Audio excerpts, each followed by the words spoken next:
Vamos abrir as nossas Bíblias no livro de Marcos. Marcos capítulo 2.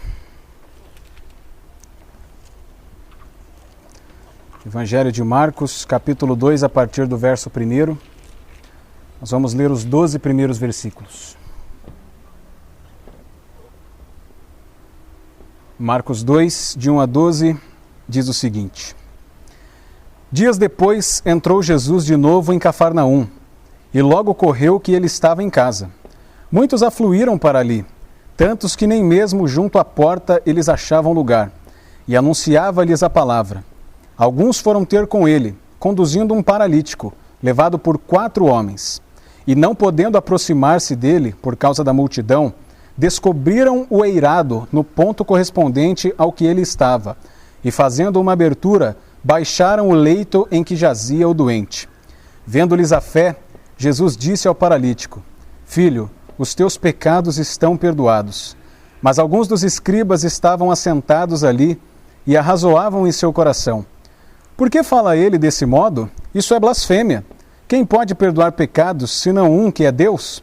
E Jesus, percebendo logo por seu espírito que eles assim arrazoavam, disse-lhes: Por que arrazoais sobre essas coisas em vosso coração? Qual é mais fácil? Dizer ao paralítico: Estão perdoados os teus pecados? Ou dizer: Levanta-te, toma o teu leito e anda? Ora, para que saibais que o Filho do Homem tem sobre a terra autoridade para perdoar pecados, disse ao paralítico: Eu te mando, levanta-te, toma o teu leito e vai para a tua casa. Então, ele se levantou e no mesmo instante, tomando o leito, retirou-se à vista de todos, a ponto de se admirarem todos e darem glória a Deus, dizendo: Jamais vimos coisa assim. Deixa a Bíblia aberta, fecha apenas os olhos, vamos orar mais uma vez. Pai Santo, nós te agradecemos por essa noite, por este sábado, por esse dia, Senhor, a qual o Senhor nos permitiu viver. Obrigado por esse momento, ó Deus, em que estamos todos aqui, sedentos pela Tua palavra. Cuida, Senhor, de tudo que é nosso, que está dessa porta para fora, nossa casa, nossas famílias, os veículos que ali fora estão. Cuida de tudo, ó Deus, para que voltemos nossa atenção para cá. Prepara nossos ouvidos e corações, Senhor, para a exposição da Tua santa palavra. Senhor, que não fale eu por mim mesmo, mas o Teu Espírito através da minha boca. Que em nome de Jesus, Senhor, possamos não apenas ouvir, mas também guardar e praticar a Tua palavra todos os dias da nossa vida, de modo que o Teu reino avance, o Senhor receba a glória para si e nos conforme à imagem do Teu Filho amado Jesus Cristo. Assim nós oramos e te agradecemos em nome de Jesus. Amém. Queridos, o livro de Marcos, ele foi escrito para um público majoritariamente gentil, que era em suma composto pelos romanos. E o intuito desse evangelho é mostrar para nós que Jesus Cristo veio à Terra com a missão de se revelar através dos feitos notáveis da sua vida, curas, milagres e também a pregação da santa palavra do evangelho, das boas novas do evangelho, dizendo aos homens que eles tinham uma nova oportunidade de salvação através da figura de Jesus Cristo. E no capítulo 1, a gente nota muito a glória de Cristo, porque João Batista prepara o caminho, anuncia a vinda do Senhor, e quando ele vem, batiza Jesus naquela cena maravilhosa que a gente conhece, onde Pai, Filho e Espírito Santo contracenam no mesmo momento. Depois Jesus vai para o deserto, é tentado e vence a tentação após 40 dias, e depois passa a pregar, anunciando a palavra. E ele faz isso chamando os discípulos e sai com eles, curando, realizando maravilhas e anunciando a palavra. Mas já no capítulo 2, Cristo começa a ter noção do que ele vai enfrentar no seu ministério. Ora, quando Jesus começa a sua vida aqui na terra com pouca idade, pregando já na sinagoga com poucos anos, a palavra diz que os escribas se espantam com tamanha sabedoria daquele menino. E quando ele começa o seu ministério, efetivamente aos 30 anos de idade, a sua fama corre por toda a terra, que há um homem arrastando multidões, pregando com autoridade e realizando maravilhas. E nessa situação, onde você já deve ter ouvido algumas mensagens sobre isso, sobre a cura de um paralítico de Cafarnaum, nós vamos tirar do texto algumas lições preciosas que ele nos traz. E se você viu a nossa divulgação do encontro de hoje, você viu que o tema da mensagem é Jesus fala e Jesus faz. E a gente vai entender o porquê disso. O versículo 1 diz que Jesus estava em casa. Jesus de Nazaré morava em Nazaré, mas ele viveu muito na casa ali de Simão Pedro, que ficava em Cafarnaum, próximo ao Mar da Galileia, que era um local extremamente bem posicionado geograficamente, o que testifica o objetivo de Cristo, que é anunciar o evangelho registrado aqui no Evangelho de Marcos, que ele veio também para pregar. E muitas pessoas procuravam Jesus para ouvir o que ele tinha para dizer, mas também para que ele curasse as suas enfermidades. E nessa situação não era diferente. O texto diz que muitas pessoas, quando sabiam que Jesus estaria em casa, foram para lá. Diz que afluíram para lá. Tantos que nem junto à porta encontravam lugar. Antes de Jesus chegar, aquela casa estava tomada pela multidão. Mas estavam lá também os escribas e fariseus, que eram os religiosos da época. Nós vamos entender o porquê deles terem essa conotação. E no meio disso tudo chegam 4 homens levando um paralítico. Obviamente que tinha uma enfermidade muito complicada e buscavam a cura através de Jesus.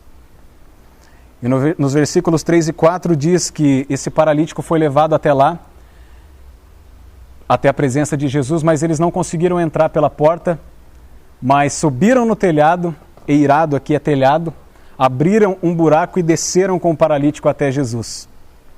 E aqui a gente tem a nossa primeira lição, que muitas pessoas precisam ser levadas até Jesus. É claro que nos dias de hoje, a gente não vai colocar ninguém nas costas e trazer para a igreja, embora dê vontade. Mas a gente não vai fazer isso, porque a palavra diz que não é por força nem por violência, e sim pelo meu espírito, diz o Senhor. Mas nós podemos trazer essa lição para nós nos dias de hoje, que muitas pessoas precisam ser levadas até Jesus. Mas como faremos isso sem força e sem violência?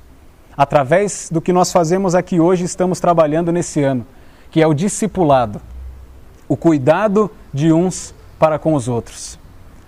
Eu gosto muito quando a semana termina, os dias úteis ali terminam e eu sei que eu vou ter um descanso ainda que pouco no sábado, mas vou vir para cá, viver nesse ambiente, encontrar cada um de vocês e me alegrar em Cristo Jesus, louvando, ouvindo a palavra e tendo esses momentos de descontração que a gente tem. E assim deve ser na nossa vida, uns para com os outros. Não apenas sermos irmãos da igreja, mas sermos sim amigos e todos discípulos do mesmo Mestre. E através do discipulado, nós vamos trazer as pessoas para Cristo. E não aqui dentro, onde somos todos cristãos e servimos o mesmo Deus, onde é fácil a gente ser crente, mas também dessa porta para fora, através do nosso comportamento. Tem uma frase que eu acho sensacional que diz o seguinte: você muitas vezes é a primeira e única Bíblia que alguém vai ler na vida. O apóstolo Paulo diz que devemos nos apresentar no nosso culto racional como pessoas que resplandecem a luz de Cristo. Quando termina o culto e saímos dessa porta para fora, nós vamos viver a nossa vida. Mas como pessoas que tiveram já sua vida regeneradas através de Cristo, nós vamos dar o nosso testemunho, ainda que não intencionalmente. Quando você está lá no seu trabalho e você tem a oportunidade de fazer algo errado que vai te beneficiar, mas você não faz. Quando você tem a oportunidade de ficar com dinheiro que não é seu e você não fica. Quando você está lá na faculdade, na escola, que todo mundo começa a fazer algo que para eles é normal, mas você tem para você que aquilo é errado, aquilo é pecado, aquilo vai contra o princípio que você diz que acredita e você não faz. Porque você vive um propósito com o foco em Cristo Jesus. E isso pode ser o início da mudança de Cristo na vida de alguém. Poxa, por que o fulano não faz tal coisa? O fulano é diferente. Ele tem algo que é diferente. E essa frase que eu acabei de dizer que nós podemos ser a única Bíblia que alguém vai ler na vida, nos acarreta outra, dizendo que é possível evangelizar sem mesmo abrir a boca, através do nosso comportamento. Também tem uma frase que diz que os filhos fazem o que o pai faz, não muitas vezes o que o pai diz. E assim também é para com as pessoas que ainda não tiveram um encontro com Cristo. Elas não vão ouvir muitas vezes o que o pastor ou o que alguém está dizendo no púlpito, elas vão ver o que o irmão que se diz crente vai fazer no ambiente em que elas vivem. Então essa nossa primeira lição é muito interessante. Algumas pessoas precisam ser levadas até Cristo. E quando aqueles homens levam o paralítico até Cristo e não acham lugar para chegar até o mestre naquela casa, para entrar por ali, eles sobem no telhado, abrem um buraco no teto daquela casa e descem com o paralítico até a presença de Jesus. E aqui nós temos a segunda lição, que a fé nos faz fazer coisas que aos olhos dos outros podem parecer loucura. Imagine só você, aqui nesse momento, abre-se um buraco no teto e alguém desce, trazendo um doente. Aquelas pessoas ficaram espantadas. E o texto diz que Jesus estava em casa. Se não era de fato a casa dele, era uma casa que ele frequentava muito, mas vamos imaginar que era a casa dele. Jesus está em casa e alguém abre o telhado e desce com um paralítico. É claro que ele entendeu ali aquela situação. Mas trazendo para os nossos dias, o que a nossa fé vai nos fazer que para os outros parece loucura? De novo, quando nós estamos no mundo, cercado pelos nossos amigos incrédulos, não vamos chamar de ímpios por enquanto, quando nós recusamos ter atitudes que para nós é loucura, é pecado, mas para eles é normal. Quando está todo mundo sentado na roda falando mal de alguém e você se retira porque você não concorda com aquilo. Quando todo mundo está lá fazendo algo ilícito e aí você imagina situações que você já viveu e você decide não fazer. Quando a menina mais bonita da escola dá mole para você, mas você não quer se envolver com ela sem compromisso porque você tem um princípio de que isso é pecado. Quando o rapaz mais boa pinta da escola dá em cima de você, mas você não dá bola para ele pelo mesmo motivo. Quando todo mundo quer ir para um lugar inóspito fazer coisas que não agradam aos olhos do Senhor, mas você decide não participar, porque você tem um princípio e sabe que aquilo vai contra o que você prega. Para nós estamos tomando a atitude correta, porque nós cremos num princípio baseado na palavra. Mas olha o rumo que a sociedade está tomando hoje. A explosão do pecado, a explosão da imoralidade sexual, a explosão da perversão da juventude. Agora são 8 horas em ponto. Enquanto nós estamos aqui compartilhando da palavra, louvando ao Senhor, muita gente da nossa idade, muitos dos nossos amigos estão se arrumando ou já estão em outros lugares para se embriagar com bebida alcoólica, para fazer uso de drogas, para se perverter sexualmente. E para eles isso é normal, mas para nós isso é loucura. E nós estarmos aqui hoje, para eles é loucura. Por isso a fé nos faz ter atitudes que aos olhos dos outros parecem loucura. Mas nós, sabendo que isso não é loucura e é o princípio correto, receberemos de Cristo a mesma resposta que ele teve para com esses homens. Vendo-lhes a fé, Jesus diz. Não só a fé do paralítico, mas a fé de todos aqueles homens. Porque eu creio que essa decisão não foi tomada de um só. O paralítico não obrigou aqueles 4 homens a levá-lo até Jesus. E nem aquele paralítico obrigou os 4 homens, e nem aqueles 4 homens levaram o paralítico à força. Todos eles tiveram aquela ideia em consenso, porque eles vão até o mestre. E chegam até o mestre, e o mestre os recebe, dizendo que os pecados daquele homem estavam perdoados. Mas a palavra diz que os escribas estavam naquele local e arrazoavam em seu coração. O texto diz que os escribas se encontravam ali sentados. Versículo 6. No começo do capítulo diz que havia tanta gente que não achava um lugar mesmo junto à porta. E para aqueles caras terem chegado lá e achado lugar para sentar, eles chegaram muito cedo. E aqui começa o centro do texto. Os escribas estavam lá, não como nós vimos que a maioria das pessoas para ouvir a palavra ou para ser curados. Os escribas estavam lá para fiscalizar Jesus. Porque aqueles homens naquela época, eles eram os religiosos daquela época, os doutores da lei, que prezavam pela salvação, pelas obras, através da lei. E a gente vai falar disso daqui a pouco. Mas eles estavam lá. E quando começa a cena de Jesus para com o paralítico, eles começam a arrazoar no seu coração. A palavra arrazoar, no original grego, é uma palavra muito fácil de se falar, que é dialoginomezoi. Você pergunta para mim, comprimido ou gota? Não, é a palavra em grego mesmo. Que significa que eles discutiam, questionavam, arrazoavam no seu coração de uma forma ruim. Mas quem é esse homem que diz para aquele paralítico que os seus pecados estão perdoados, se quem pode perdoar pecados é apenas Deus? Aqui começa o tema central da história do texto. Porque os escribas que lá estavam, eles negavam a divindade de Jesus. Eles não acreditavam que na frente deles estava o Messias prometido, que viria um dia para salvar todos os pecadores. E por isso eles duvidavam da autoridade de Cristo. Mas Jesus percebe que aqueles homens duvidavam. E ali ele começa a se revelar como Filho do Homem, que tem poder e autoridade, como o próprio Deus encarnado no meio dos homens. Porque no verso 8 diz que Jesus, percebendo logo no coração deles que eles arrazoavam. O que esses homens, esses escribas podiam ter feito ali para dar a entender alguma coisa que eles não concordavam é simplesmente uma cara de quem comeu e não gostou. Uma cara de quem estava duvidando. E aí Jesus olha para eles e percebe.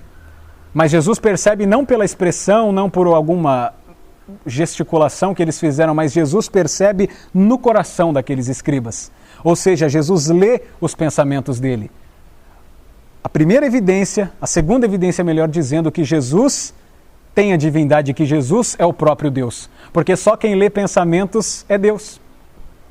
Os anjos não leem pensamentos, os homens não lêem pensamentos, os espíritos malignos não lêem pensamentos, apenas quem lê pensamentos e sabe o que se passa nos nossos corações é o próprio Deus.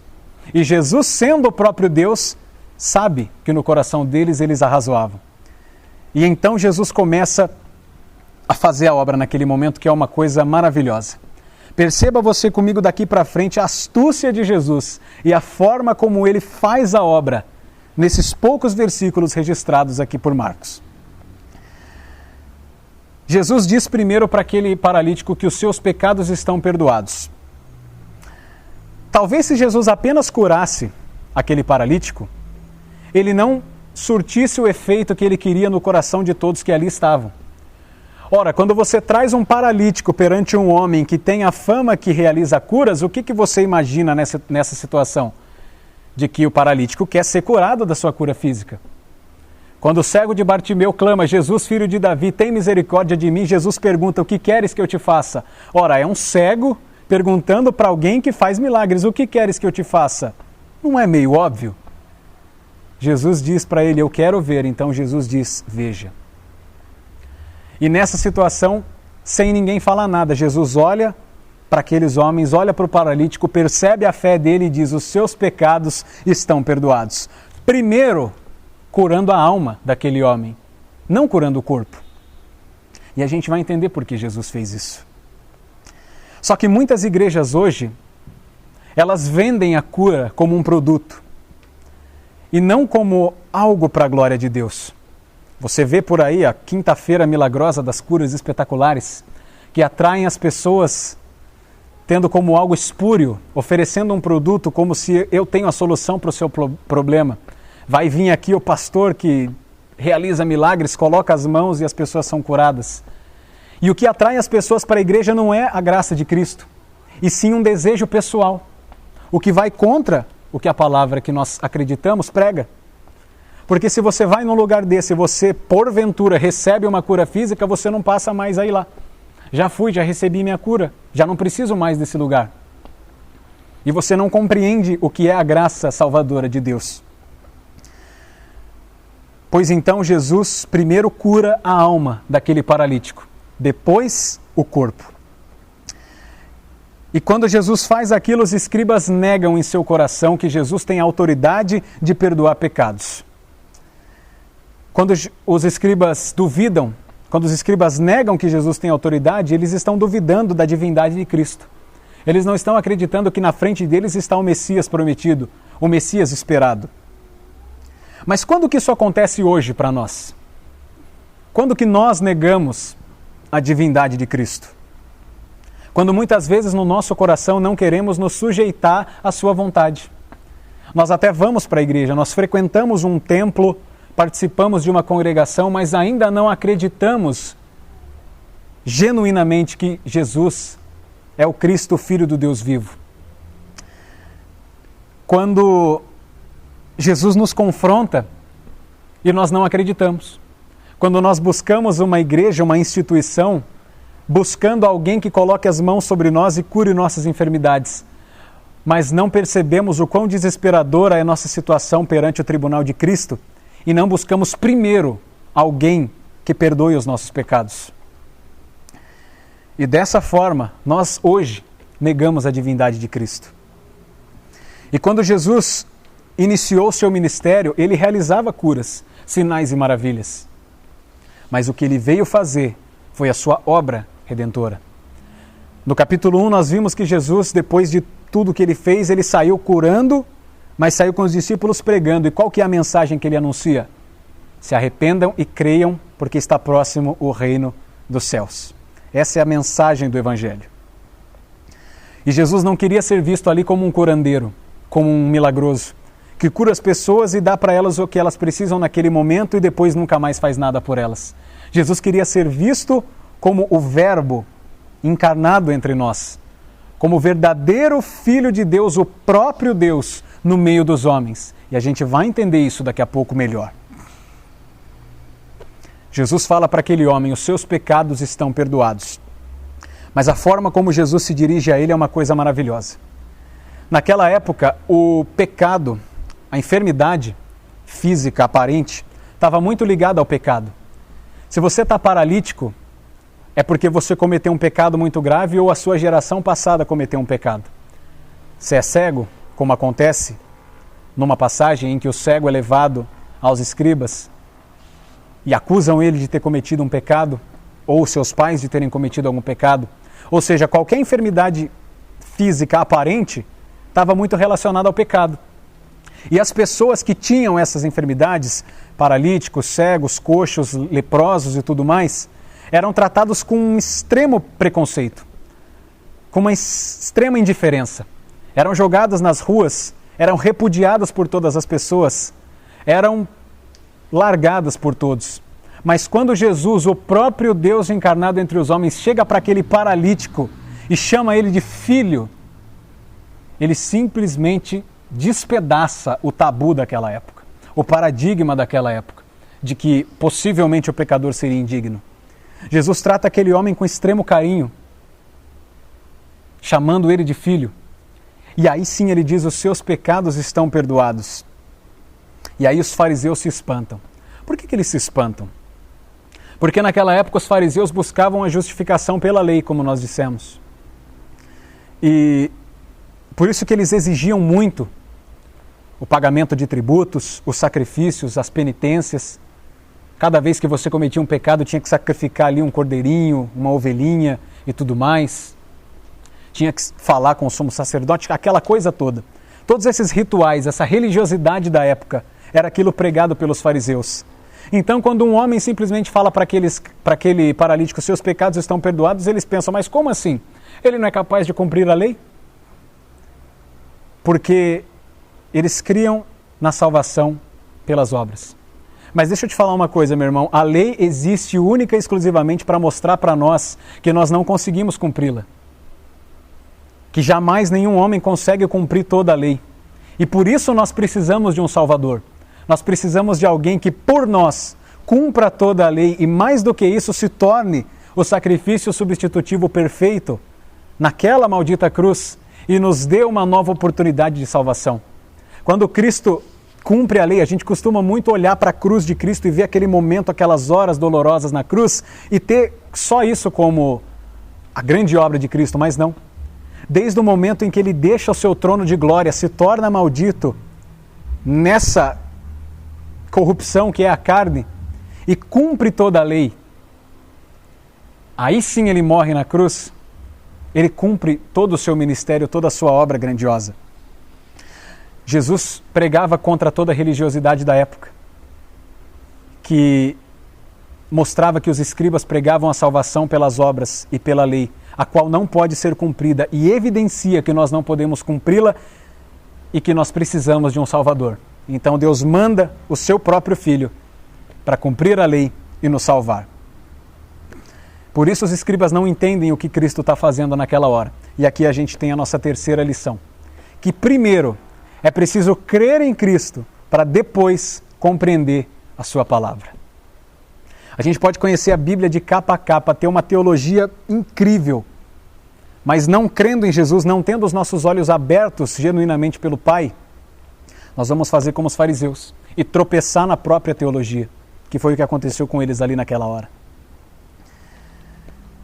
E na mesma hora que Jesus fala para aquele paralítico, os seus pecados estão perdoados, percebe que os escribas arrasou em seu coração, ele também opera o milagre. Além dele falar, ele faz. Porque ele diz, ora, para que saibais que o Filho do Homem tem poder e autoridade para perdoar pecados, eu te ordeno, levanta, toma o teu leito e anda. Aí ele cura fisicamente aquele paralítico. Primeiro Deus perdoa, depois cura. Primeiro Jesus perdoa os pecados, depois ele cura. Primeiro a cura da alma, depois a cura do corpo. E é isso que nós temos que ter para a nossa vida hoje. Muitos de nós aqui temos buscado outros tipos de cura. Curas materiais, curas físicas, curas emocionais. Mas esquecemos que a maior cura, que a maior coisa que nós precisamos é o perdão dos pecados. É ter a graça de Deus através de Jesus caindo sobre a nossa vida. Não cremos que Jesus é suficientemente o nosso Salvador e tem poder e autoridade para perdoar os nossos pecados. E da mesma forma que Jesus se revela para os escribas naquela hora, com a palavra e com a atitude, ele se revela para nós hoje, através da palavra. E graciosamente através das suas atitudes. Diariamente, Deus manifesta a sua graça para com a nossa vida, dando-nos a oportunidade de ter tudo aquilo quanto precisamos para viver. Todos nós acordamos hoje de manhã, tínhamos um café da manhã para tomar, tínhamos um chuveiro quente para tomar banho, nesse calor um chuveiro fresquinho para tomar um banho, boas roupas para vestir, temos um templo para professar nossa fé, enquanto muitas pessoas hoje em dia já não têm essa oportunidade. Tudo isso é graça. A gente costuma ver muitas grandes graças que Jesus tem dado para conosco. Passei naquele concurso, comprei aquele carro, conheci a varoa, aquelas graças grandiosas que aos nossos olhos saltam e nos trazem alegria. Mas as pequenas graças que diariamente recaem sobre nós, às vezes passam desapercebidos, e essa é uma maneira a qual Cristo se revela para nós nos dias de hoje. E não apenas falando, mas também fazendo, Jesus se revela aos escribas e a todos aqueles que lá estavam. Jesus diz, ora, para que saibais que o Filho do Homem tem poder e autoridade.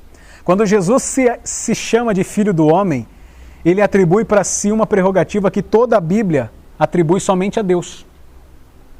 Os escribas lá negavam a divindade de Cristo, mas ele usa a palavra para mostrar para eles.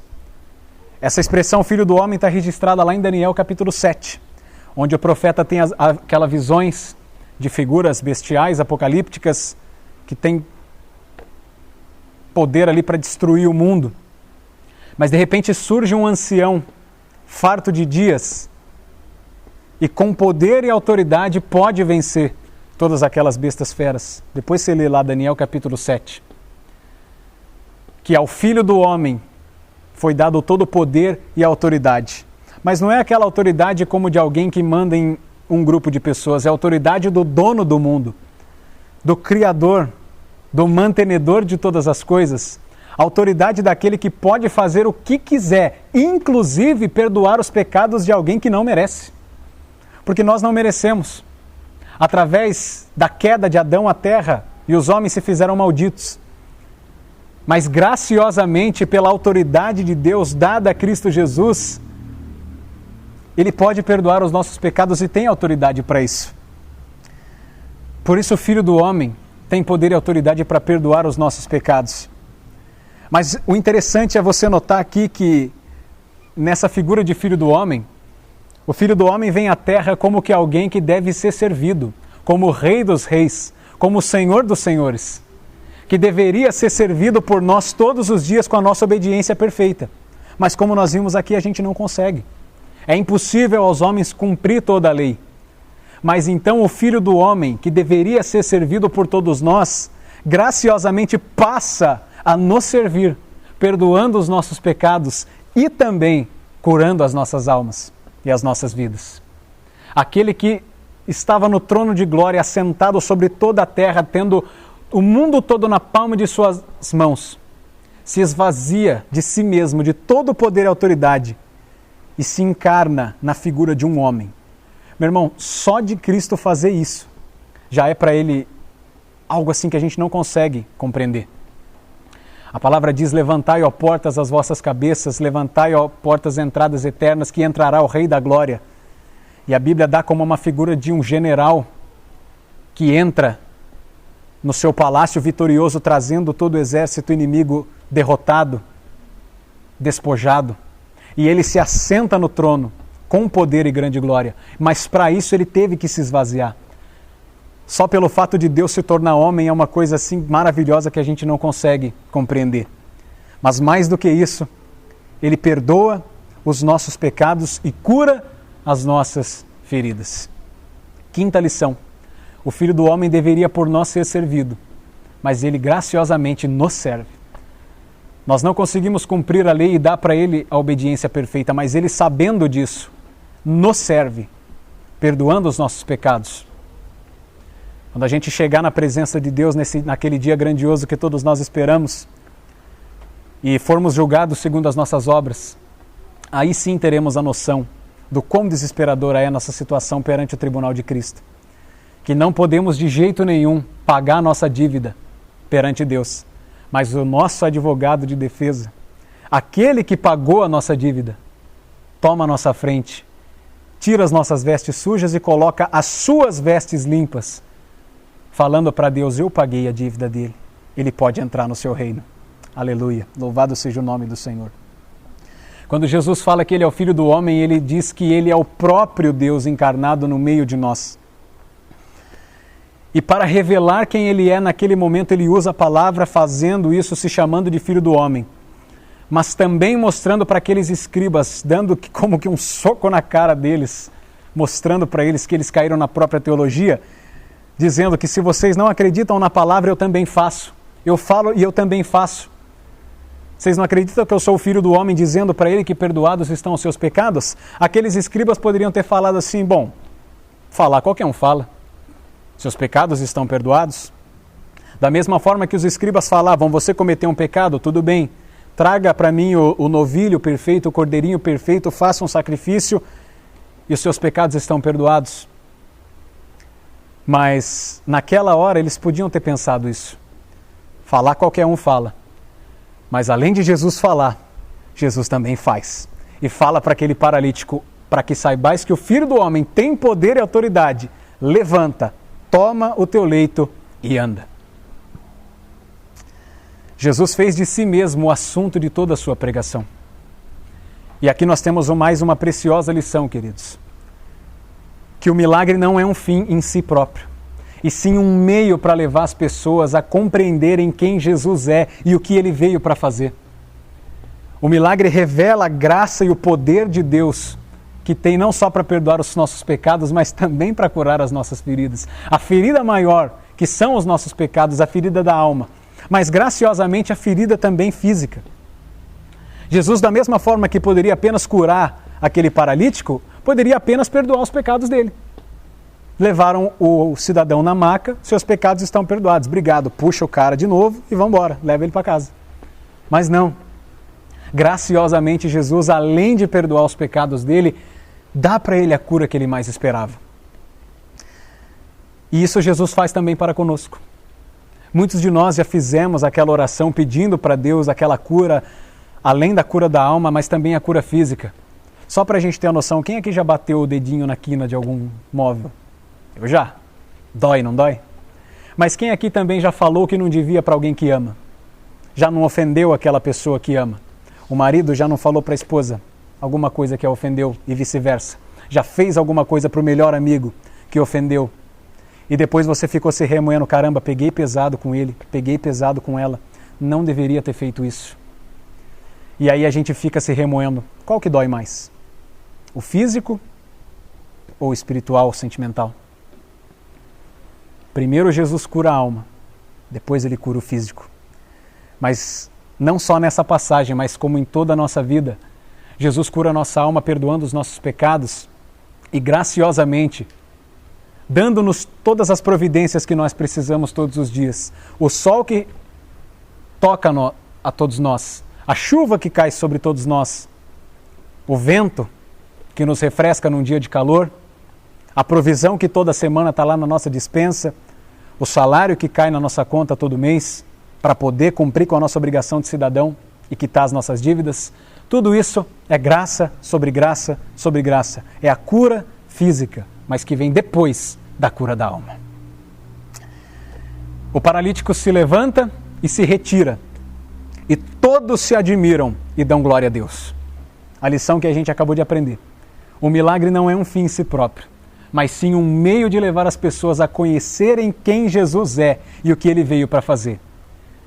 Eis o Cordeiro de Deus que tira o pecado do mundo, mas que graciosamente tem o poder para curar as nossas feridas.